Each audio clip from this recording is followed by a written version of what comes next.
Assalamualaikum warahmatullahi wabarakatuh.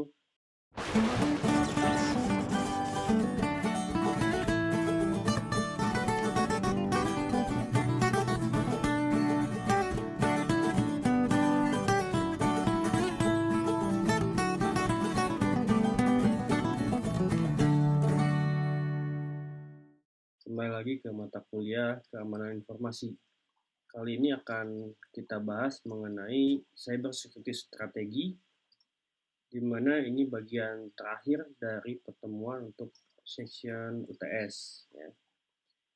Masih nyambung dari yang pertemuan minggu lalu ya, berkaitan dengan masalah rule atau aturan.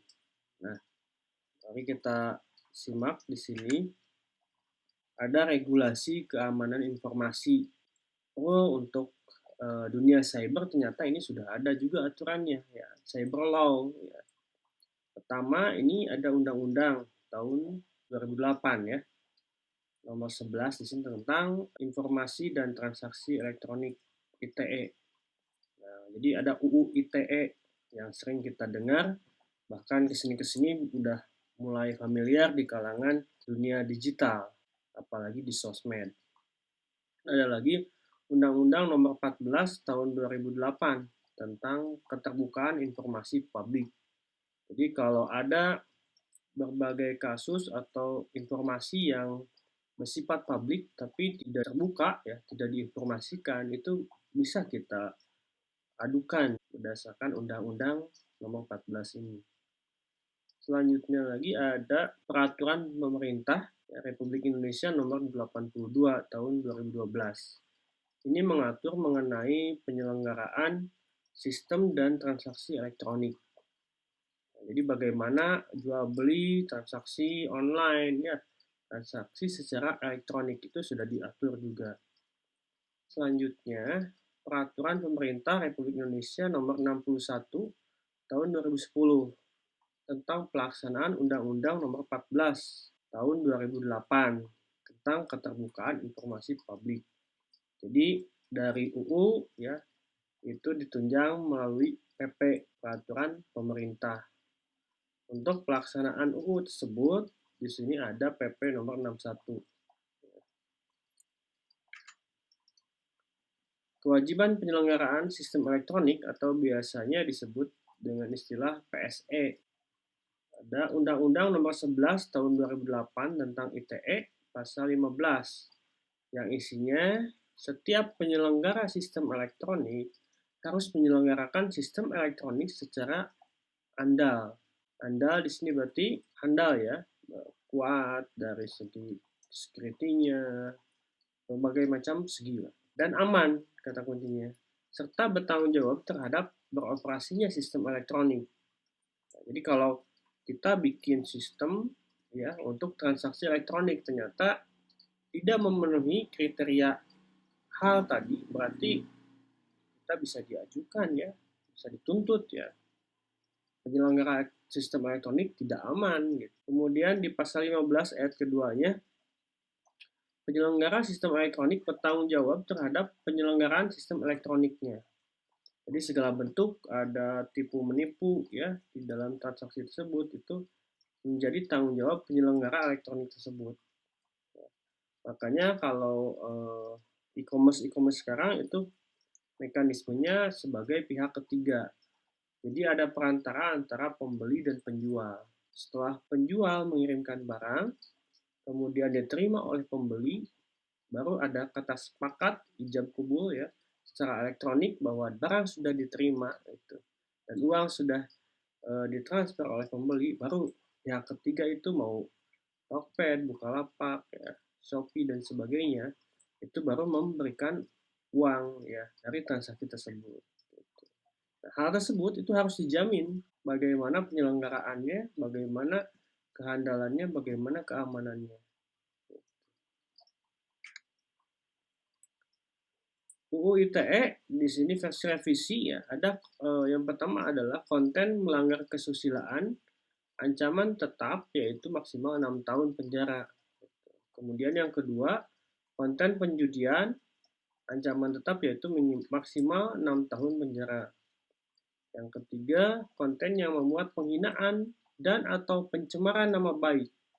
Bila dulu diancam maksimum 6 tahun penjara, kini menjadi 4 tahun. Jadi ada revisi ya, perubahan.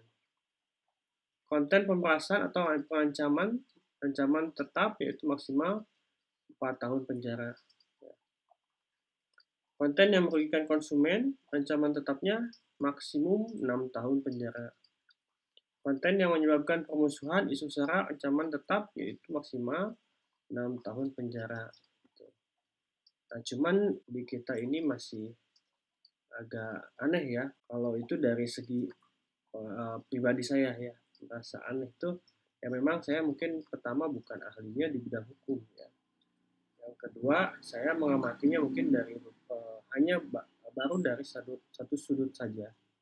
Itu contoh yang kemarin ya, ada kasus mengenai hate speeching ya, atau ya pengungkapan ujaran kebencian misalkan, atau pencemaran nama baik, penghinaan gitu. Itu hukumannya di sini kalau kita lihat 4 tahun penjara maksimum ya. Cuman tidak sebanding ya dengan kasus yang lain yang lebih berat. Nah, ini yang mungkin menjadi masukan ya bagi pemangku kebijakan ataupun para ahli ya hukum itu untuk apa istilahnya mereview ulang bagaimana sih ketika memang kejadiannya ini ringan dibandingkan dengan kejadian yang lain yang lebih berat. Kok yang berat hukumannya sedikit, yang ringan ini kok besar gitu tanggungannya ya penjaranya. Itu ada ya kasus-kasus kemarin lah. Ya, mungkin saudara juga sudah tahu lah. Ada hanya men-tweet misalkan di tweet atau posting status itu tapi 4 tahun penjara maksimum kan itu harusnya menjadi apa pertimbangan juga ya sejauh mana memang kalau ini maksimum 4 tahun itu yang kalau bisa di leveling ya misalkan levelnya seperti apa memang tujuannya penghinaan atau pencemaran nama baik itu sudah terbukti jelas ya atau hanya ada maksud lain misalkan itu juga saya sih memang tidak layak atau kurang paham lah untuk membahas bidang hukum ini tapi ya masalah kita kaitkan dengan mata kuliah keamanan informasinya itu bahwa sudah diatur juga ternyata ya UU ITE ini. Contohnya di sini soal medium sarana elektronik. Ya, tidak ada yang berubah, semua sarana elektronik bisa dijadikan objek UU ITE, mulai dari ya digital SMS, sosmed, email, mailing list, ya, semua chat ya. Contoh kasus di sini SMS yang berisi penghinaan terjadi di Desa Bara, NTB. Namanya Siti Mardiah, 45 tahun, SMS ke Emi pada tahun 2014. Siti mengirim SMS penghinaan ya dan mengatakan Emi sebagai penghinaan. Kasus ini naik ke pengadilan. Siti lalu dihukum pidana percobaan. Menjatuhkan pidana selama 1 bulan. Pidana tersebut tidak perlu dijalani kecuali jika di kemudian hari ada putusan hakim yang menentukan hal lain bahwa terpidana sebelum lewat masa percobaan selama 2 bulan melakukan perbuatan yang dapat dipidana. Jadi tadi ada pidana percobaan. Selama masa percobaan tersebut, jika ada kebuktian yang melakukan perbuatan yang dapat dipidana, ya ucap Ketua Majelis Duyanto ya dengan anggota M. Nur Salam. Itu ya, jadi ada istilahnya pidana percobaan. Masih soal SMS di sini, Saiful dipenjara 5 bulan karena dia mengirimkan SMS berisi perkataan cabul, jorok, dan porno pada Adelian Ayu. Adel ya. Adel melaporkan ke polisi kasus bergulir hingga ke MA. Majelis Kasasi yang diketuai Joko Sarwoko dengan hakim anggota Komaria ini menjatuhkan hukumannya 5 bulan kepada Saiful. Kasus ini menjadi kasus pertama yang masuk MA terkait SMS cabul dipidana. Macam-macam lah ya. Jadi hal-hal seperti itu bisa diangkat ya. Jadi kita harus lebih aware lagi, lebih bijak lagi menggunakan digital ya, apalagi bersosmed ria itu. Kasus UU ITE via mailing list ya dan email paling heboh adalah dulu kasus Rita Mulyasari. Nah, ini mengeluhkan layanan sebuah rumah sakit dalam bentuk email. Ya. Pihak RS lalu mempolisikan Prita dan jaksa menuntut Prita selama 6 bulan penjara. Itu 2009. Ya. Alasan utama pembebasan Prita karena unsur dakwaan pencemaran nama baik tidak terbukti, jadi tidak ada buktinya. Ya. Soalnya kan hanya mengeluh, ya, mengeluhkan layanan, layanan di sini kok begini, ya. Itu tidak ada bukti untuk pencemaran nama baik. Mengenai kasus Sarah, masyarakat ya masih ingat Florence Soilina Sombing, ya, mahasiswa S2 di Jogja itu menuliskan kata negatif dalam akun pet-nya ya. Karena kesal dengan antrian bensin, masih ingat ya zaman pet masih berjaya ya, masih banyak digunakan. Florence nyaris ditahan polisi dan akhirnya diadili. Pada 31 Maret 2015, PN Jakarta menyatakan Florence tidak perlu dihukum 2 bulan penjara asalkan tidak berbuat kejahatan selama 6 bulan ke depan. Jadi ada masa percobaan. Selain itu, harus membayar denda 10 juta pada 28 Juli 2015. Ya, Pengadilan Tinggi Jogja memperbaiki putusan PN Yogyakarta sekedar menghapus pidana dendanya ya. Kemudian PP ini yang mengatur mengenai penyelenggaraan sistem elektronik nomor 82 tahun 2012. Pertama, penyelenggara sistem elektronik PSE. Kemudian yang kedua ada penyelenggara agen elektronik. Ketiga, penyelenggaraan transaksi elektronik. Keempat, tanda tangan elektronik. Kelima, sertifikasi elektronik. 6, sertifikat keandalan. 7, pengelolaan nama domain. Semua ya menjadi aturan penyelenggaraan sistem dan transaksi elektronik. Ini di dalamnya ada ini.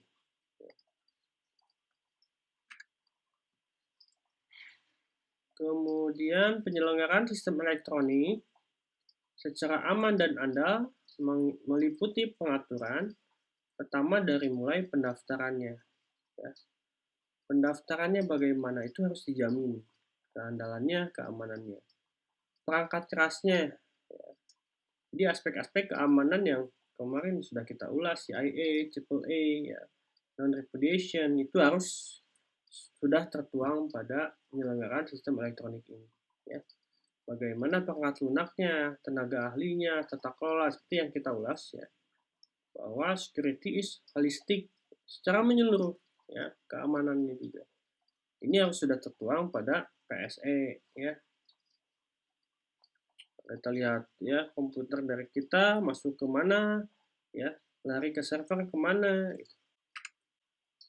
Strategi keamanan informasi, prioritas area, sektor pemerintahan, ya. Di sini saya lihat dari situs BSSN-nya. Ya. Pertama itu strategi nasional adalah membangun budaya dan kapasitas keamanan informasi. Ini nyambung ya dengan bahasan kita. Membangun budaya keamanan informasi gitu. Jadi bagaimana orang bisa lebih aware dengan ada sosialisasi. Sudah kita bahas dari pertemuan sebelum-sebelumnya ya. Bagaimana menciptakan strong password gitu. Mengelola resiko keamanan informasi. Jadi kita pilah-pilah ya. Jadi berdasarkan ISO kemarin sudah kita ulas ya. Secara detailnya itu nanti di manajemen keamanan informasi ya mata kuliah selanjutnya itu dipilah juga yang resikonya low, yang resikonya middle, yang resikonya medium misalnya, yang resikonya high ya. Itu bagaimana pengelolaannya? Tentunya ada prioritas ya. Bagaimana cara mengelola resiko keamanan informasi tersebut. Jika misalkan ini kok ini hanya bisa ditemper saja ya, tapi belum bisa masuk ke sistemnya. Nah, itu slow lah, biarkan saja dulu. Nah, kita lihat high priority-nya apa, misalkan yang high resikonya ya, beresiko sangat tinggi. Ini kita diinjek atau cross site aja kemarin contoh praktikum ya, itu mudah ya, berarti harus segera ditangani. Resikonya tinggi. Membangun dan menerapkan keamanan untuk mengurangi resiko keamanan informasi, ya, kaitannya dengan tadi. Ya. Oh, ini sistemnya terlalu vulgar nih, tanpa kaos dalam ya, apalagi baju besi ya. Nah, kita pasang aja yang sederhana nih biar nggak usah merubah source code, kita pasang web application firewall untuk melindunginya. Gitu. Kita pasang setting config langsung, itu langsung secara OS web servernya dapat terlindungi ya, source-nya. Gitu.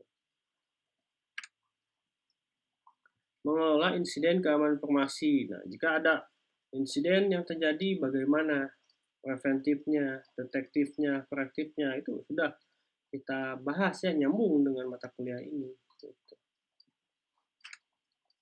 Meningkatkan kinerja keamanan informasi ya tadi dari tindakan-tindakan yang tadi ya, dari mulai preventif, detektif, korektif ya, itu bagaimana sehingga dapat meningkatkan kinerja keamanan informasinya. Ada form ya, misalkan kita masuk mintanya berapa umur Anda ya, masih bisa diinjek ya, bisa masukin script, kita tingkatkan ya. Kita tambahkan validator, masukkan ketik angka itu masuk, kalau huruf tidak bisa, apalagi script code gitu ya. Kita sanitasi, kita batasi filtering ya.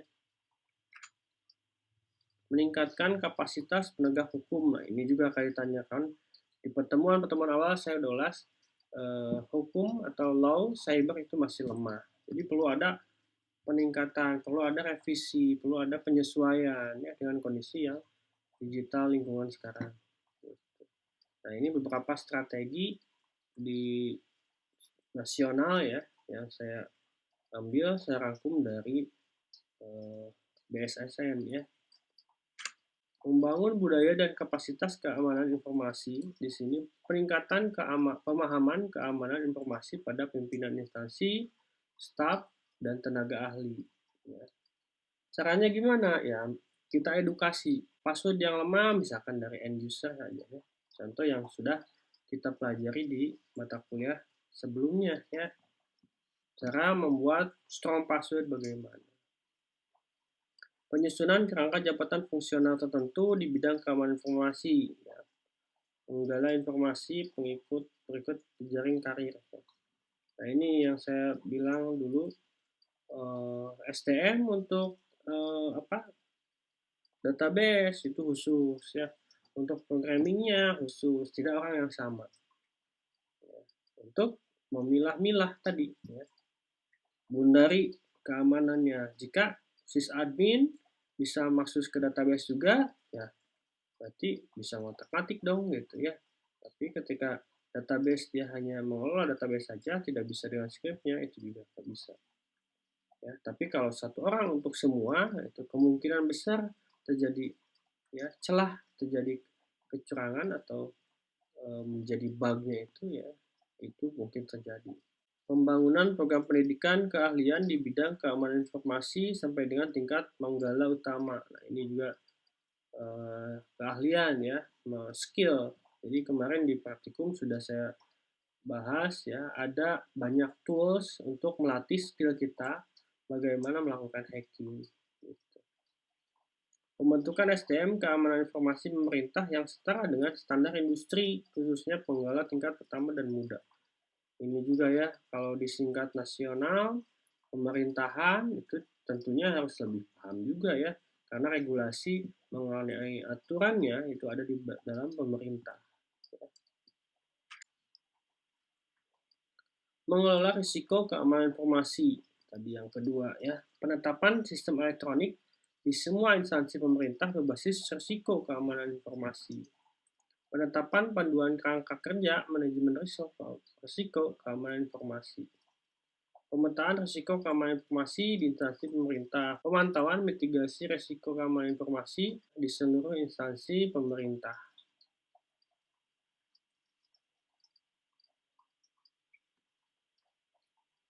Jadi ini merupakan bagaimana cara mengelola risiko yang terjadi untuk keamanan informasi.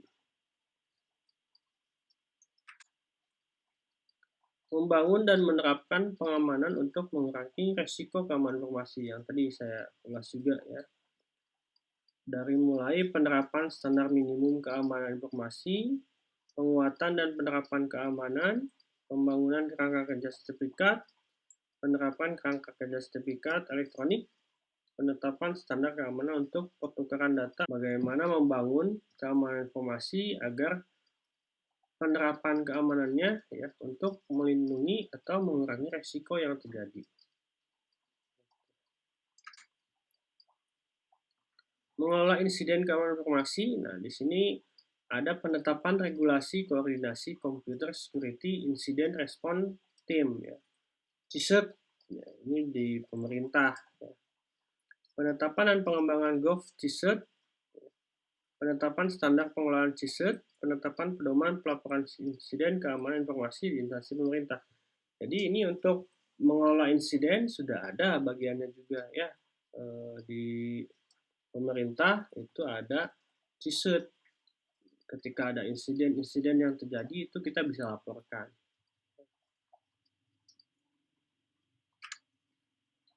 Meningkatkan kinerja keamanan informasi.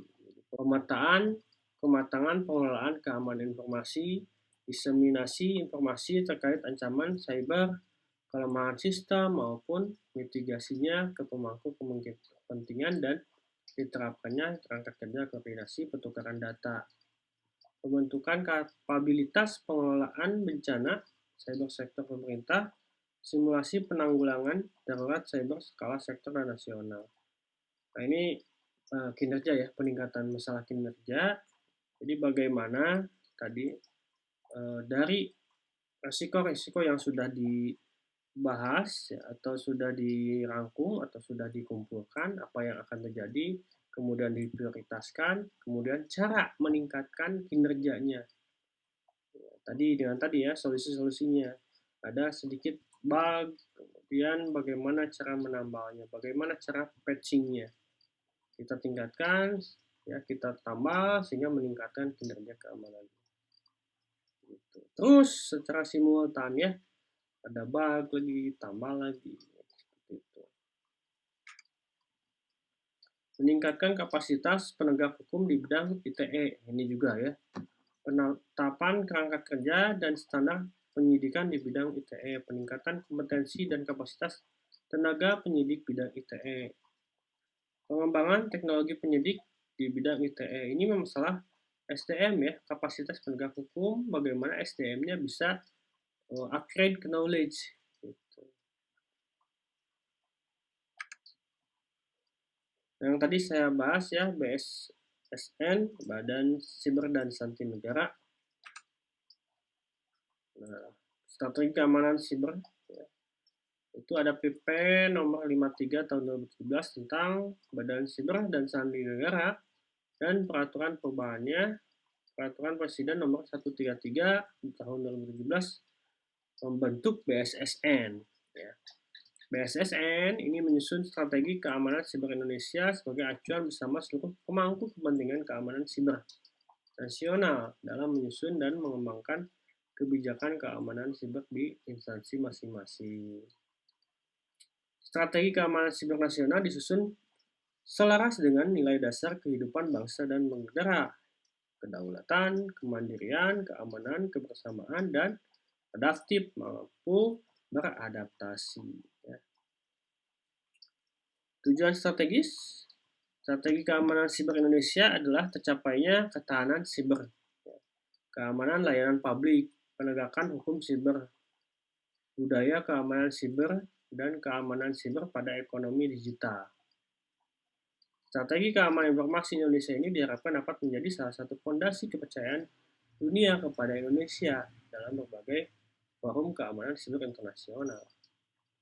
Strategi keamanan siber Indonesia merupakan sumbangsi bangsa Indonesia dalam mendorong terciptanya perdamaian dunia. Ya. Secara lebih lengkap dan rinci bisa saudara lihat di BSSN Go ID. Nah, bagaimana cara atau strategi untuk skala nasional ini menjadi sebuah standar yang dapat diterapkan pada tadi ya setiap pemangku kebijakan instansi masing-masing. Diharapkan menjadi acuan industri. Government Computer Security Incident Response Team atau CISERT Indonesia disingkat. GovCISERT Indonesia merupakan CISERT sektor pemerintah Indonesia yang ditetapkan oleh Kepala Badan Siber dan Sandi Negara dalam keputusan Kepala Badan Siber dan Sandi Negara nomor 570 tahun 2018 tanggal 20 Desember 2018. Jadi diturunkan lagi ada GovCISERT. GovCISERT Indonesia ini memberikan layanan yang meliputi respon insiden dalam bentuk triage insiden, koordinasi insiden, resolusi insiden. Disertai dengan aktivitas proaktif dalam bentuk cyber security drill test, workshop atau bimbingan teknis, dan asistensi pembentukan CISERT sektor pemerintah. Secara lengkap dapat dilihat di govcisert.bssn.go.id. Jadi di sini poinnya adalah mata kuliah ini adalah pengenalan saja. Pengenalan bahwa ternyata pengelolaan siber di dunia digital di Indonesia ini sudah ada bagiannya. Ya. Di pemerintahan sendiri sudah ada badannya yang mengelola ya, resiko-resiko yang terjadi, insiden-insiden yang terjadi ya, dalam dunia cyber security. Itu poinnya. Detailnya tetap saudara harus membaca ya dan melihat sejauh mana perkembangan insiden-insiden yang terjadi pada dunia atau skala nasional ini. Any question ya? See you next time. Seperti biasa, silakan kalau ada yang perlu didiskusikan, ditanyakan boleh di kolom komentar. Nanti saya ulas satu persatu. Kalau tidak bisa, saya nanti coba ditanyakan ke ahlinya ya bidang hukum untuk cyber security ini. Sekian dulu pembahasan kita kali ini pada bidang cyber security strategi ya. Beberapa sudah saya ulas barusan mengenai strategi keamanan informasi pada skala nasional. Untuk biar lebih penasaran dan lebih detailnya, saudara harus lebih ulas lagi mengenai tadi undang-undang ITE tersebut, bongkar ya, sampai detail dan baca pada website ofisialnya. Ya. Terima kasih atas perhatiannya. Assalamualaikum warahmatullahi wabarakatuh.